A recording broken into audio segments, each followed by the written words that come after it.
Buat yang nggak tahu, di Jepang itu kemarin baru aja selesai event besar seputar industri kamera, fotografi, dan videografi. Event itu adalah event CP Plus yang selesai minggu kemarin tanggal 26. Yang padahal sih kalau di waktu gue syuting ini ya hari ini terakhir gitu, tanggal 26. Dan tentunya beberapa informasi Shutter News kali ini akan berkaitan dengan berita yang muncul di event tersebut. Karena emang beberapa sebenarnya sangat menarik.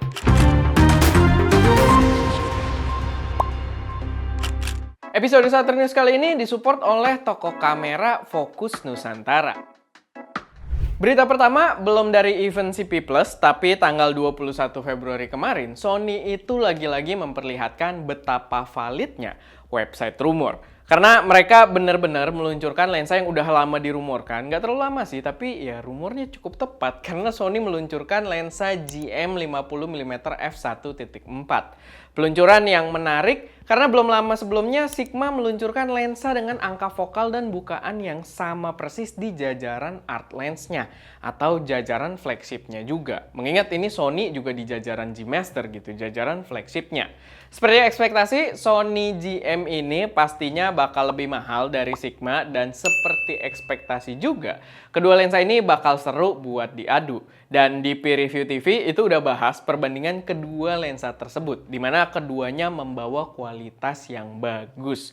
Tapi Sony tetap menjadi opsi menarik karena membawa ukuran yang signifikan lebih compact dibandingkan si Sigma dan kualitas gambar yang sedikit lebih baik di beberapa poin yang mungkin cukup kuat dalam beberapa pertimbangan.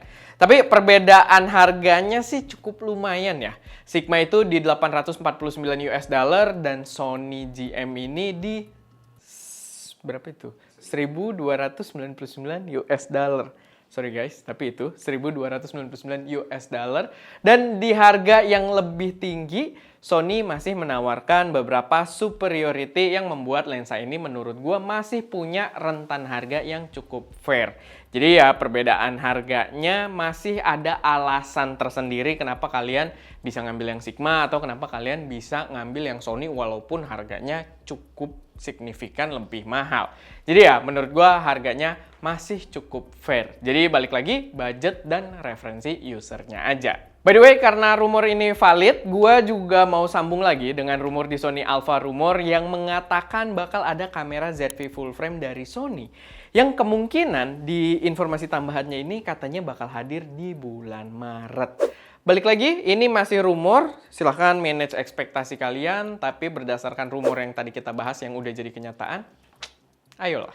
Selanjutnya masih berkaitan dengan Sigma, mengutip dari petapixel.com, berdasarkan statement CEO Sigma, di event CP Plus katanya Sigma nggak berniat untuk bikin lensa baru di jajaran Micro Four Third karena permintaan yang menurun secara drastis. Masuk akal mengingat MFT belakangan emang nggak begitu menarik menurut gue pribadi juga. Gue belum tertarik sama beberapa kamera MFT yang terakhir diluncurkan. Dan informasi tersebut pastinya kurang mengenakan. Tapi gue saranin sih Sigma untuk tidak terburu-buru dalam membuat keputusan tersebut. Karena mengutip dari fotorumors.com berdasarkan interview dari Fototrend juga.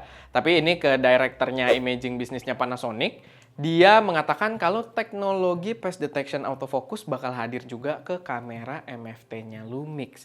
Dan kalau itu benar-benar terjadi, jujur Li, salah satu brand lensa yang menurut gue wajib banget buat andil juga adalah brand Sigma. Tapi ini drama nggak sih? Karena sebenarnya agak aneh. Soalnya Sigma sama Panasonic itu sebenarnya satu tim kan. Emang bukan MFT, L-Mount Alliance yang untuk mounting full frame-nya. Tapi tetep lah, mereka itu kan satu tim. Heran gue. Selanjutnya, masih soal Sigma. Dan ya, gue tahu Shutter News ini kayaknya dia hijack sama Sigma apa gimana nih. Karena kita jadi bahas Sigma terus belakangan ini. Tapi ada info penting yang menurut gue kalian nggak boleh sampai ketinggalan juga. Karena lensa Sigma Prime APS-C yang gue demen banget versinya untuk Fujifilm. Sekarang ada buat mounting Nikon Z. Dan menurut gua pengguna Nikon APS-C harusnya seneng karena itu adalah jajaran lensa yang bagus buat pelengkap kamera kalian.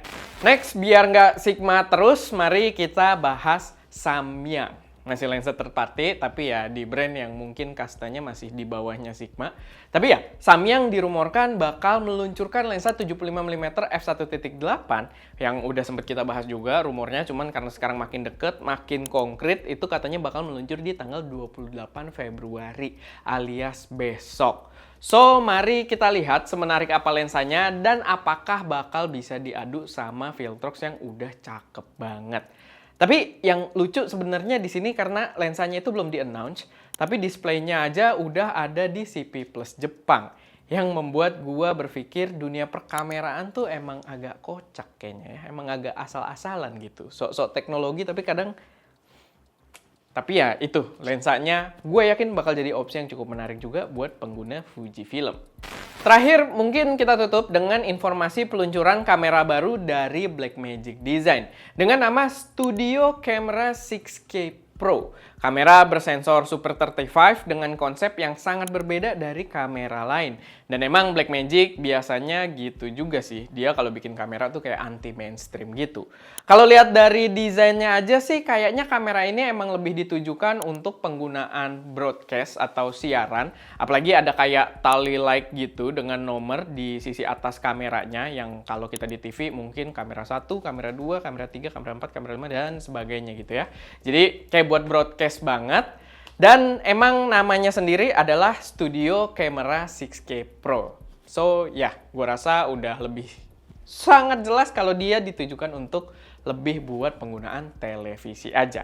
Kayaknya. Walaupun kalau kalian pengen bikin film-film sinematik pakai kamera itu juga harusnya bisa-bisa aja kali. Cuma lebih repot karena kameranya gede banget. Emang lebih cocok buat di studio kayaknya dari bentuk-bentuknya. Tapi yang menarik di situ juga tertulis di artikelnya kalau sensornya bukan sensor baru, sensor yang sama yang digunakan di Fujifilm X-T4.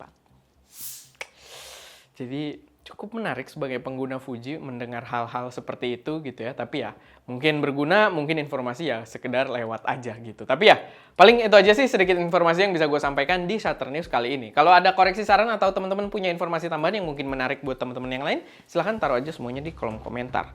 Itu aja. Gue Erwin, di belakang kamera ada Ska, dan jangan lupa berkarya.